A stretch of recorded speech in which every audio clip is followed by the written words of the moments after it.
Az biraz aç kal aklın başına gelsin. Ya abi yanlışlıkla oldu. Kal lan burada.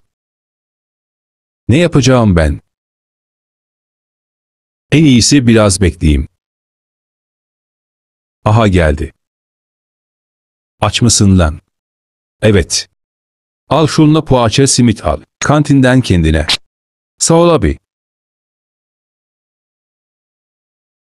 Ben gidiyorum, sakın kaçmaya çalışma. Aha gitti.